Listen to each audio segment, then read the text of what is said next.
first briefing, A2 virtual and academy expansion. Dr. Swift. Thank you, President Johnson and trustees. As you all are aware, we've discussed this in small meetings over the previous weeks. We are hearing the strong requests from our community to have an asynchronous opportunity for both elementary and middle school. So we have this past week named Ms. Robin Coker, who will lead the elementary A2 virtual program. We have been fortunate over previous years to have Principal Cindy Lehman, Anthony Lauer, and several other amazing team members who have worked on the A2 virtual secondary team, mostly high school. So this proposal is to add the program for middle school and elementary. I will just signal to our parents that we will ask that the elementary parents who choose A2 virtual work with their principal, and then with Ms. Coker, we'll want to make sure that everybody understands how this is very independent work. So it is a very different way of learning from regular school, and we just want to make sure that folks are aware of that. Miss Linden is here, and I want to give a shout out to Mr. Anthony Lauer, who is on a much needed vacation because he worked all summer in our summer programming, where A2 Virtual had more than 2,000 enrollments in this year. So they've been very busy, but he's stepping in while on vacation to make sure your questions are answered, because as you know, this is an item of some urgency so that we're ready to provide for our students. Ms. Linden? Thank you so much. Good evening. It's very nice to see you all. Thank you so much for this opportunity. And thank you, Anthony Lauer, for being here with me while on vacation. I think we'll begin with our PowerPoint presentation, and we'll share that right now with you. So we're excited about the expansion of A2 Virtual to include a full curriculum for elementary and expanded curriculum for middle school. So those are the pieces we're speaking about tonight. First off, we always want to thank our review team members. So those folks are listed here, worked very hard in vetting the curriculum. Many of these teachers are current A2 virtual teachers, but also members of our curriculum team, looking for that AAPS alignment, both to our curriculum and to state standards as much as possible, and of course, ensuring the same quality and rigor in the A2 virtual program, which, as Dr. Swift mentioned, is an asynchronous and independent self-paced program. We have a slow screen here, so bear with us.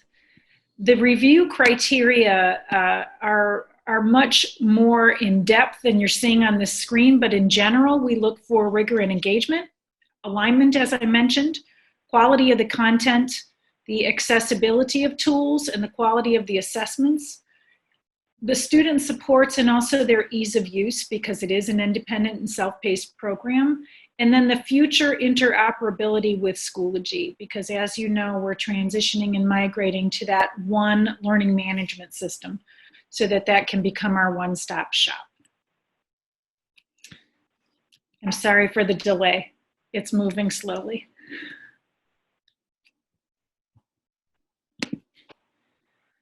The course selections at elementary are designed to provide that full and robust full year of curriculum, including special area. So these are a list of the courses that were vetted and reviewed. We looked at two potential course providers. One was Florida Virtual, the other was Lincoln. They are the only two that have a robust and full course delivery for elementary. And of the two, we have arrived at Florida Virtual as the best potential program. So the slides we'll be seeing here feature Florida Virtual's courses that we would adopt and use in the Ann Arbor Public Schools. This is not to be confused with Florida Virtual Teachers, however. our AAPS teachers will be teaching these robust courses within the Ann Arbor Public Schools and within A2 Virtual. So often what folks really want to see is a sample of what the interface looks like and how students will engage. At elementary in particular, in a completely independent and self-paced program, we really want this to be plug and play, easy for students to navigate, and engaging and fun. And so those pieces are definitely a part of the Florida virtual courses. Keep in mind that in an A2 virtual program, all of the content is uploaded for students to access upfront. So that's the importance of purchasing fully packaged plug and play courses. If we were to develop these courses for Ann Arbor Public Schools, which we have done and will continue to do, it would take a while for us to put these pieces together with this kind of quality. So I just need you to know that also as we go through these pieces. So you'll see at elementary, these lessons have a beginning, a middle, and an end. There's a flow to them. Students become used to the navigation tools because the icons always match up, they always align, and it's very easy for them to maneuver.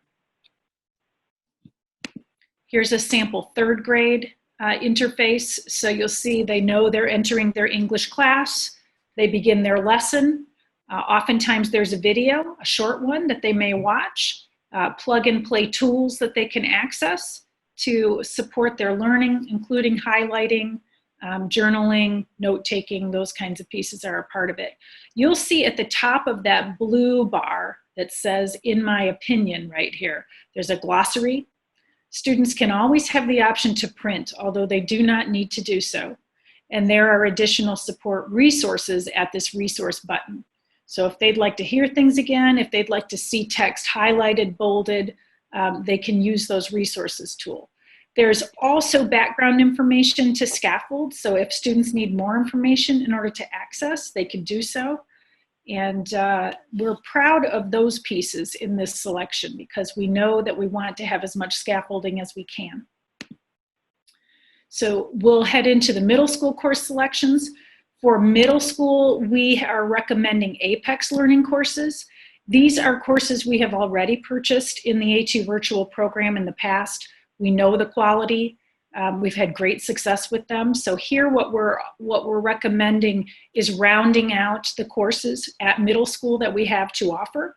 We have not in the past offered full-time middle school A2 virtual enrollment. It has been on a course-by-course basis for acceleration. So this is a new field for us and a new area. Again, I have to tell you, so excited about the expansion of A2 virtual to meet this need. So we'll be offering additional courses, should the board approve, in language arts, mathematics, science, social studies, and adding middle school French and Spanish to that wheel. Again, in the Apex courses, the interface is important to us and how students navigate. So we look for those pieces, including the scaffolding. Here you're going to see just a couple of shots of what students may engage in, and I have a few more coming. But the point here is that the text is accessible. Again, you'll see there in the top right photo that there's a predictable way that students maneuver through a lesson. So they won't get lost, they'll be able to stay on track, and they'll know where their assessments lie. In the Apex tools, similarly to Florida Virtual, we have supports for students who need additional scaffolding, ability to highlight, ability to use a glossary, to look things up, to take notes, etc. Here's a sample of some middle school lesson interfaces. This is a science lesson. The top on organisms. You'll see different pop-ups. Up at the top left, you'll see a little button that says reading support and rediscover. So if students want to have additional supports or they didn't understand something the first time, they can get it in a different way. It's not just a repeat of the same material. You'll see the graphics are really vivid. In that middle blue box, you're going to see a pop-up there of other pieces that students could click on in order to read more deeply if they want to enrich and go a little bit further. And then at the far right, you'll see a reading support page that has been opened. So in this page, you're going to see a little more breakdown of the language. You'll see highlighting. You'll see background knowledge posted for students so they can not only read a definition, but see a photograph that supports that. really helps our English language learners who may choose this option in their programming. And here's another example of some sample lessons where you can see some of the support tools being used. Again, on the left, you'll see reading support. Those pieces are on every page so that students can get that support no matter where they are in their learning. And then, of course, if they're working like in the middle page on a mathematics unit and they need to have the access and scaffolding and support of a table or an algorithm or more information, they can click on those pieces as well. Some students won't need that, some students will. And this is another example of some enhanced support. So here you will see that we have text-to-speech. We also have translations, closed captioning, study guides that students can access in order to prepare for tests and quizzes. So we'll pause there, and I will ask Anthony Lauer to join me as we take questions and provide you with some more answers. Thank you very much, Ms. Linden. Trustees, are there any questions? Thank you. Okay. I really understand the need for A2 virtual for families that just because of their work situation and home situation can't handle synchronous. So I am going to vote for this as my expectations, but I'd like to know if there's a place we can see these programs evaluated. A cursory review on, you know, through Google shows all over the place. A lot of people were unhappy, and you know, as a former teacher, I don't see this working really well, especially at the elementary level. But I'd like to have some, if not objective, some wide-ranging way to evaluate the system to see if, just to make sure we're not embarrassing ourselves by adopting this. I didn't mean to interrupt you. I apologize. I'm excited to respond to this question because it's a really good one. And I know Anthony will share, as a part of A2 Virtual's review, they are constantly reviewing the success of students and monitoring their progress, monitoring how they succeed, who's succeeding, and what additional support students need. So I'm going to let Anthony just respond briefly to the data. In the upper 90s for success rates so far. And of course, as you mentioned, Trustee Gaynor, this is our first foray into elementary A2 virtual asynchronous, but this certainly isn't the first time that students across the nation have engaged in it. And so we do have some data from Florida Virtual and others that we look at. We will certainly monitor ours very closely. Anthony, maybe it would help to share a little bit of the success data and how you monitor. As you know, we've had a high school program since 2014, and we've used the Florida Virtual content in the high school level throughout that time in various content areas. And so with Florida Virtual content and our program overall, the success rate has been like 92%, which is outstanding for the virtual space that we're working in. And so we're excited to be able to take this content that we've used in the high school and then now use it with our elementary clientele. And the teachers that reviewed it, we spent a lot of time in discussions about is it going to be student friendly? And they felt as though the Florida Virtual content was really going to be user friendly for students and parents to help support their students in that learning space. So I would just jump in and add, though, Anthony and Mr. Lauer and Ms. Linden, I think we would do well, though, to bring forward some areas that we will measure and come back to the board with, just so that we're seeing that and we're setting that out there for everybody to see. And I know, Anthony, you all have been doing it. In fact, I should have said in the intro, the reason we're able to bring this is because of the extraordinary job of that team. But I do think setting those metrics out front is a great idea, and I appreciate that, Trustee Gaynor. Yeah, I would add, just emphasize that, I mentioned reviews online, but these courses are going to be taught or at least monitored by our own teachers. So we have some Yes. level of quality control in that.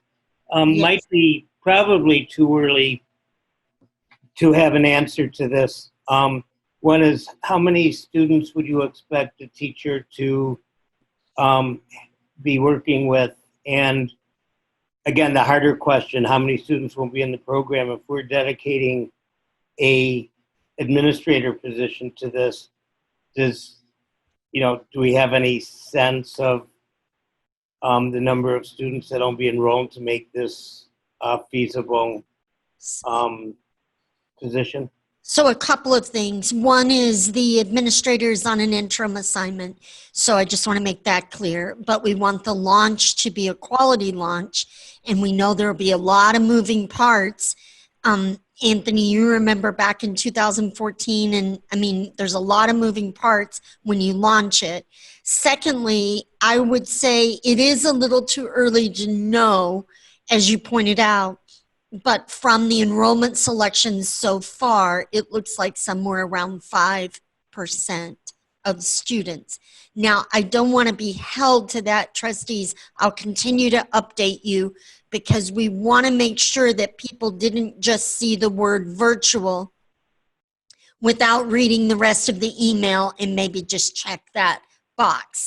So we will be visiting with each of those parents to make sure that they understand the components of this particular program. Right, and it's also true that as people were beginning to make those choices, this elementary option wasn't clearly available. So we might even pull out more parents as that Could be. is known. Mm-hmm. And Trustee Gaynor, just on the second part of your question, we generally staff at the same levels as the traditional building would staff. So I'm mostly familiar with the high school setting, but elementary we would staff the same way. Whatever the number of students would equal the number of staff that we would need to support their learning in the space. How much contact would a student expect to have with a teacher during a normal week? I mean, obviously a teacher would have contact individually with all of their students. I do want to clarify, Mr. Lauer is responding based on secondary experience. So I want to clarify that we've not firmed up a lot of these details. So, but he's responding from their personal experience. So I'll just qualify that. Go ahead, Mr. Lauer. No. Yeah, I was asking about how much time, and maybe we don't know yet. When it's elementary. But go ahead. Do you have an idea? Anthony, do you want to? It really, the pacing and the feedback will be daily, but as far as synchronous communication, those will really vary by student needs. Okay. And they'll be able to personalize that for that student. Okay, thank you. Thank you. Trustee Lightfoot. Thank you so much. Thank you, Anthony. I'm glad to see you on this case. Having had you on our team so long, you've really been able to establish some infrastructure and capacity for us that allows us to pivot in a way that other districts just don't have. So thank you for that. When we talk about monitoring success, how are we doing that? Trustee Gaynor asked that question about monitoring success. Do we do that without testing, or do we do that without, it sounds like some of the same questions around testing impact monitoring, and you can't have one, you can't be not for testing and want monitoring, or for monitoring and not, however I'm saying it. So please talk to me about those. You want me to take this one? Yeah. Mr. Lauer can talk about assessment. And I would also point to, I know, Anthony, your post-course, there is post-course report out just from the child's experience, not just the achievement data, but right. Yeah. Yeah, we definitely do follow-up surveys with students and parents to get their feedback because we're always trying to improve and find out what experiences students are having. As far as assessment goes, our assessments before COVID, we obviously were able to evaluate the curriculum and teachers and the experience that students were having based on their ability to earn credit for the experiences that they were having. In this new environment, we're still giving assessments, but we're not giving the district common assessments at this point. We're still working on ways to facilitate those in a secure manner to ensure the validity of those assessments. But the courses themselves have their own assessments kind of built in, and we've continued to have students complete those to ensure that they're meeting our goals and to make sure that in areas where they need additional supports, we can supply those supports to them. That's great. I appreciate that. I look forward to us helping write the book on how we assess. Really, I mean, some of the questions are so difficult because we're in uncharted territory, period. And I'm glad that the team is beginning to articulate that in a way that's probably hard for some to hear it, but it's necessary to hear it, that we begin to massage that information and begin to process that information and move to our new reality in a way that we still serve our kids and what they need. I'm also interested in what you all compiled around that, because I contend we need to be looking at policy, not only policy within our own district, but advocate at the state level. There are going to need to be changes made. I was looking at the news where they were talking about the head count and should it be based on last year's numbers? Well, that's good for districts, but for some of us districts who may be acquiring new students, assessing us numbers wise, check wise on old data isn't to our benefit, particularly if they switch back to the old way later. I could see where there's some gaps that would get some things that would drop. So I'm going on, but I just appreciate the work you're doing, and any ideas that we have to help the team, particularly from those of us with different backgrounds, access to different communities, conversations. You know, we have a teacher on, the former teacher here, right here. I mean, to be able to contribute to you all, not that what won't work, but since this is our reality, how do we suggest making it work? That's what's far more valuable from those who have the inside scoop. So I appreciate you. Thank you so much. Thank you, Trustee Lazarus. Thank you. I have a question about, I understand that in the memo that it's an estimate because it's based on per pupil who actually chooses to use the A2 virtual route.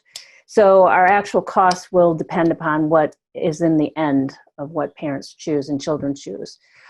How can you explain to me how a parent can make a decision if this is this is more of an independent learner?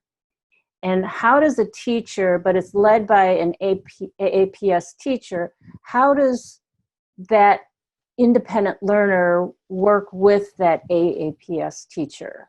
Or is it just kind of monitoring, or does the teacher realize that the student is struggling and then they'll step in a little sooner than waiting for the kid to ask for help? Can you explain to me a little bit about that? I'll let Mr. Lauer take that one. He has the most experience. So I think one of the misconceptions about online learning is that a computer grades everything or gives feedback or is the primary mode of instruction. And then that's not the case. The student is interacting with the teacher through the platform that the content is being hosted on. And so they're submitting information to the instructor, and the instructor is taking the information that they've submitted and evaluating, giving them feedback, and also providing additional resources to ensure that the student is learning moving forward.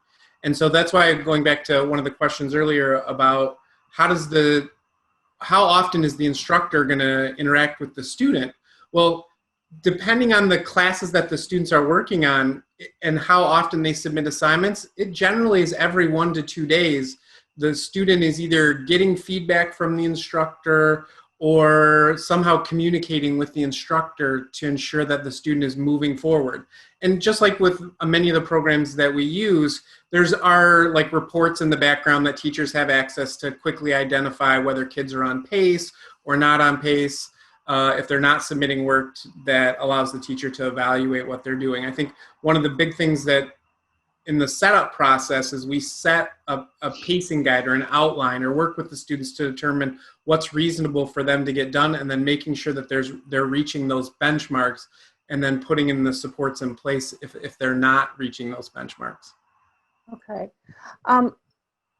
So that makes a little more sense to me. I was going to ask one other question about benchmarks, but okay. Anyways, I'll think of it, but it just blew out of my head what I was going to ask. So, all right. Oh, this is what I was going to ask. You mentioned earlier in your presentation that it was going to become inoperable with Schoology. So are we saying that it's not, parents and students would not be going through Schoology to get to A2 Virtual right now? It would be something separate? And would parents still have access to all the features of Schoology and their student information? So Anthony can share a little more, but as new content, when we purchase these courses, they do have to migrate over, and there are handshakes that need to happen with Schoology. So initially, it will exist outside of Schoology and A2 Virtual, but within 4 to 5 weeks, we're hoping to have it all migrated and get our students and families into that tool. We just want to be really clear with the community that ways to log in and to access courses will be made very clear to all families. Personal connections made, no one will be left in the dark. And we're just so lucky we have Cindy Lehman and Anthony Lauer who have such great experience with this. Obviously, parents have been accessing A2 Virtual through these modes all along. Mm-hmm. So that handshake with Schoology is something we're working really hard on. It's just that time period between the purchase of the courses and the migration. Right. It takes about 4 to 5 weeks. Okay. All right. Thank you very much. Thank you, Trustee Kelly. Thank you. Thank you for the clarification on how the student-teacher interaction is. That was a question I had as well, but it seems like it was top of mind for just about everybody. So that means my only question then is about student location. Now, I understand these are our students. Maybe they're resident students that have been in the buildings for years, and now this is the right choice for them in this time. But do our kids need to stay in our town while they access it, or can they travel the world by RV? I mean, where can students be when they're accessing this schooling? We actually have had students outside of the country continue to work with us for various reasons. So no, they do not have to be local if they're going to be completely with A2 Virtual at this point. If we get to a point where we're able to proctor exams as part of their courses, then that may need to change. But at this point, the current thinking is that, at least for the first semester, there would not be any requirements for them to be local. Okay. Now they would need to be enrolled in AAPS through the traditional means of showing the utility bills and that they are our resident students, or that they come in through one of the authorized mechanisms. But once you're ours, then this is an option no matter where you happen to be. Yes. Okay, thank you. Thanks, Trustee Nelson. In the memo describing this, when it comes to the budget, it says that the money will come from either CARES funding or the general fund. What will determine which of those it is? The answer to that question is one we're all seeking, and I would summarize it by saying clear guidance from CARES as to what it can be used for, number one, and number two, if indeed the Senate, the U.S. Senate completes an additional CARES package. So I would say those are the two areas that would allow us to know for sure. And I would imagine, of course, we don't know how long COVID's going to last, but my guess would be it might be just only the cost for this year would be qualifying that way. Sure, sure. Thank you. All right, Trustee Lightfoot.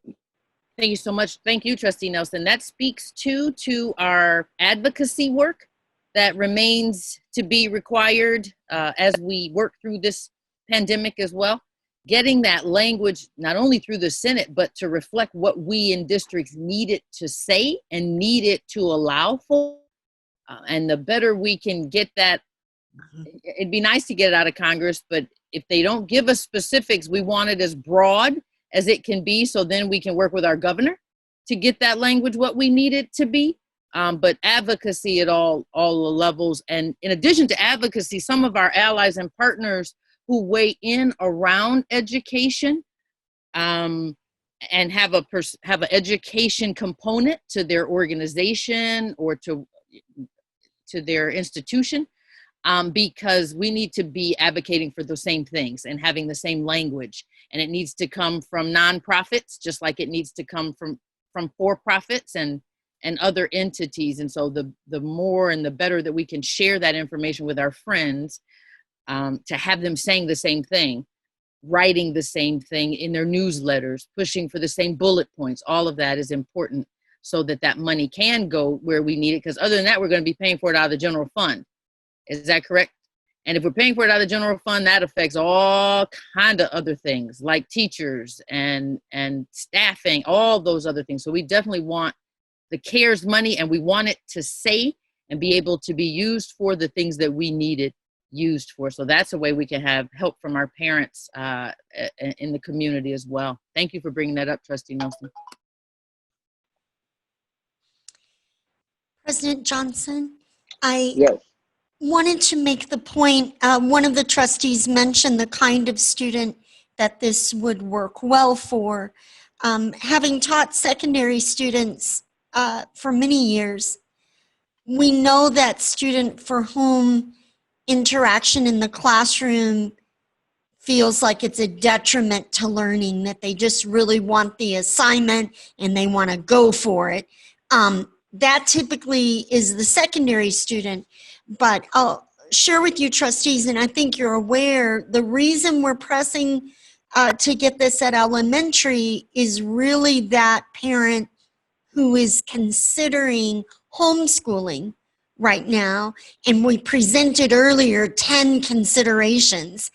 And one consideration for those parents who may be considering homeschool during this pandemic is that with A2 virtual, you have the support of a robust and rigorous curricula, the support of a quality Ann Arbor Public Schools teacher, but you're not tied to a screen every day. And that is the perfect profile of what we've heard from many parents who've said, we want to continue to learn with Ann Arbor Public Schools, but we don't want to be sitting in front of a screen all the time. So A2 virtual is the choice, we believe, for a lot of homeschool. And we're looking at having Ms. Coker also serve as kind of a homeschool liaison for those folks who are thinking about homeschool.